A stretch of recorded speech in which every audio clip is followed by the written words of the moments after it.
know, Jim, I heard you like world premieres. We like those, right, guys? Right, Gamescom?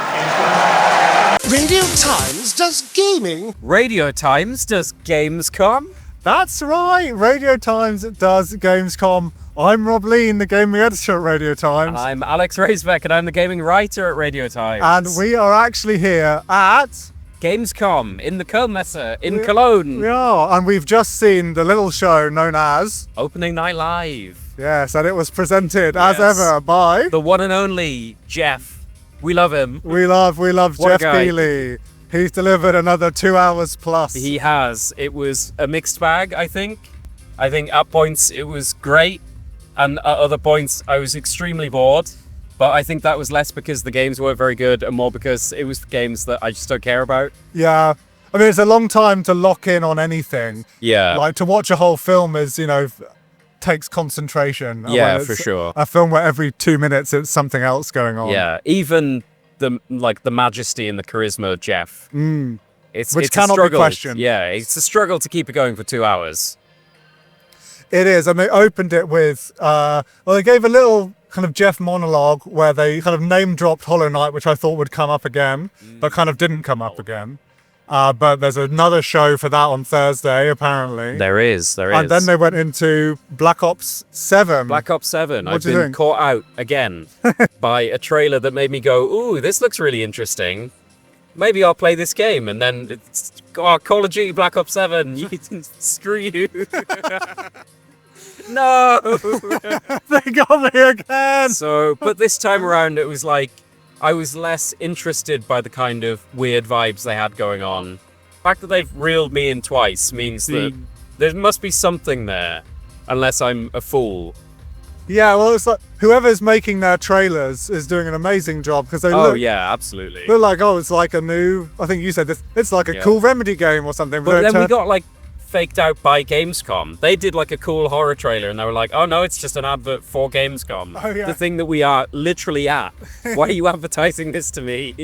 Well, I was trying to write out, if there was a theme that particularly amused me, it was trailers where there's like a CGI something going on for about a minute and then hard cut to totally different gameplay. Yeah, it was very weird. Yeah. There was one later on called Unbeatable. Unbeatable, yeah. Which I really liked the look of. It kind of started with some almost kind of hand-drawn looking, kind of anime, manga looking kind of cutscenes, and then cut quite hard into what looked like a rhythm game or something. Yeah, it looked like some kind of rhythm game. That looks really interesting to me. I like I mean, anything that kind of subverts expectations like that was very interesting, and I like a good rhythm game. And it seemed especially like quite a difficult rhythm game. Yeah. One that was almost kind of combat focused, which anything like that I love. So yeah, I'll be keeping an eye out on that. Definitely. Was there anything else that caught your eye in the show? There were a few things in the pre-show, actually. There were a lot of new indie titles that were announced that I like the look of, most of which I don't remember the names of, which is why I've written them down in my handy notebook. That's right, grab that notebook. This episode is sponsored by notebooks. They're We love everywhere. Yeah, man, I love writing. Densh Attack, which was a kind of like trains. The email I got many times before Gamescom was kick-flipping trains. Kind of like a Tony Hawk's Pro Skater, but there are trains, and also they fight like giant mechs or something, which is the kind of weird thing that's like right up my street. Keeper, the lighthouse game with the bird. That was very cool. Nice vibes and puzzles and stuff like that. Long Gone, like a pixel zombie kind of game. That looks really interesting. And Valor Mortis. I recently finished Ghost Runner 2. Oh, yeah. I loved Ghost Runner 1 and 2. It's from the same developers, and that's one that a completely different game, like absolutely nothing like Ghost Runner. Yeah. But the vibes of that as well look like something that's really interesting. So I'm excited to check that out this week. Also, one that jumped out to me from the more, I guess you'd say AAA side, or at least big brand name side of things, was Lego Batman. Checks the name Legacy of the Dark Knight. Yeah, I was quite surprised about that. I mean, I wasn't expecting any kind of Lego Batman game, but I mean, it's hard not to like a Lego game. Like, yeah. They're funny, they're fun, like you can't dislike them. And that especially with like Matt Berry and stuff. Yeah. It's, I think, impossible not to smile at that. Yeah, and it looks like they've just like taken, kind of picked and chosen bits that they like from Batman films and Batman games. We'll just chuck it all in. Like we've got. Yeah, for sure. I mean, it's one of those things that like when it comes out, I'll probably give it a look. I'll have a great time. Yeah, definitely. I saw like they had kind of Arkham-esque kind of we're gonna stalk around and then jump down on people. Yeah. And but combos. they said it was open world as well, which is an interesting one for a Lego game. Yeah, like, they're really branching out. So there's like kind of like normal linear levels. So that could be quite interesting. Yeah, I think that would be cool. And then there was a kind of what felt like about an hour of kind of zoning in and out of concentration, and every kind of time I snapped back into reality, it would be someone with a sword fighting a big boss of some kind. Yeah, lots of Souls-like and Souls-like adjacent things. Yeah, and I think there were a few times where a game came up and people were very excited, clearly. And then it became obvious that it was Souls-like, and there were sort of scattered groans throughout the audience, which I think there is a kind of Souls-like fatigue that's starting to spread around now where, you know, not every game has to be a Souls-like. Sometimes you just want like a nice hack and slash or something like that. Yeah. Which, like, Ninja Gaiden's coming out. Oh, yeah. That looks amazing. I played a little bit of it. It is amazing. I'm very excited to play more of it. Nice.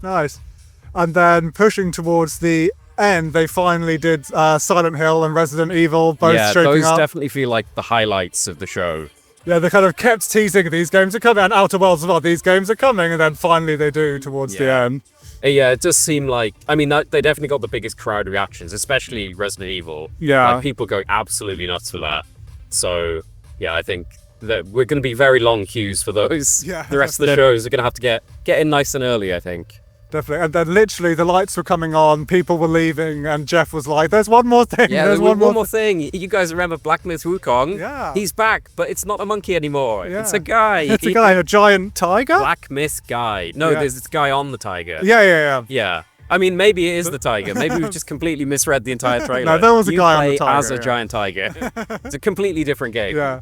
No, that looked cool. And that was kind of out of nowhere. I didn't see too much rumors or rumblings about that. So soon after Wukong. And like they're only just...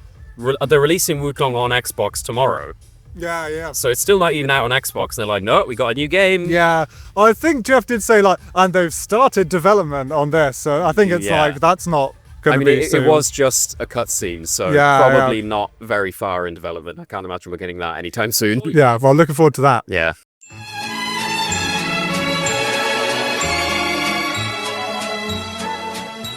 So here we are outside the Colmesse because we got kicked out. Yes, the Colmesse security couldn't handle our no-nonsense, anti-establishment attitudes. That's right. They definitely don't just have to put the chairs away or something. No, of course not. The only other thing I wanted to kind of touch on was all the kind of non-gamey bits or game-adjacent bits that they had in there. They obviously had Fallout Season 2 confirmation. Sekiro anime. Yes, that looked cool. You said you wanted some Sekiro stuff. I did want some Sekiro stuff. I was hoping that maybe it would be like an actual game, but it did look very good, and I do love Sekiro, so I will be watching that. We'll be consuming that as soon as it comes out, like the consumer I am. I was also thinking of you when they did the Claire Obscure song, which was beautiful. Yeah, that was really good, and it was especially amazing because my phone Shazammed it.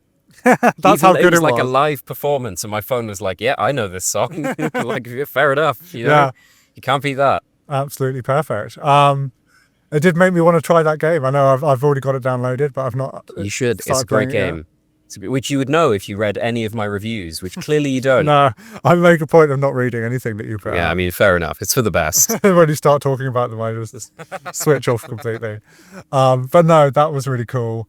And I think they could maybe have done with slightly more things like that are like a bit of a break from the trailer. Yeah, there was, especially near the end, where it kind of felt like they were just cramming stuff in for the sake of it. Yeah. Where they were like, oh, hey, you guys like World of Tanks, right? And it's like, well, not really. So we've got a second World of Tanks trailer. New World of Tanks, and also World of Warcraft. Yeah. Multiple worlds of things. And World of Warcraft was like the most interesting line readings of the night from that exec producer lady. Yeah, that was very strange. She came on and just spoke. She was like saying every sentence and then pausing for like 3 seconds, which it was very dramatic. I was paying attention. I was on the edge of my seat. I don't know what she was talking about because I don't play World of Warcraft, but I was entranced. That was a classic, like, old school cinematic trailer as well. Like, we just made like we're going to go as hard as possible on a trailer. Yeah. Reminded me of that. Oh, there was that Amazon show, Secret Level or Secret Mode? Secret Level, I think, last year. It was all like, what if CGI game trailers were even longer and they were basically short films? I will say on the World of Warcraft trailer that Geoff came on immediately afterwards and went, that was amazing. No one does trailers like Blizzard. And then I checked my phone and a friend of mine had messaged me saying, wow, that was absolutely terrible. That was one of the worst trailers I've ever seen. So thanks all sorts. We've got some mixed reviews on the World of Warcraft trailer. Definitely. My favourite line reading of the night was probably the Lego Batman guy who was just like, you're gonna love it. We've got so many villains. He was like, his accent as well just didn't fit his like vibe. Came on, he was very kind of RP. He was like, oh yes, you're going to love all of these incredible villains like Bane. Like, whoa, okay. Love the energy, mate. Yeah, definitely. And the good thing about Gamescom is a lot of these games we're now going to go try over the rest of the week. We are going to go try. Some of them, I feel like we've not been offered them. No, we have to go round them out. Yeah. But yeah, some of them, many of them, I'm very excited to try out over the next few days. Even the ones that I've already tried out and I liked and I want to go and try out again. I'm probably going to do that. Ninja Gaiden. Yeah, I can say Ninja Gaiden again, yeah. Well, stay tuned to Radio Times Gaming for our reactions to all of those. Sorry, Ben. This is why we keep getting kicked out.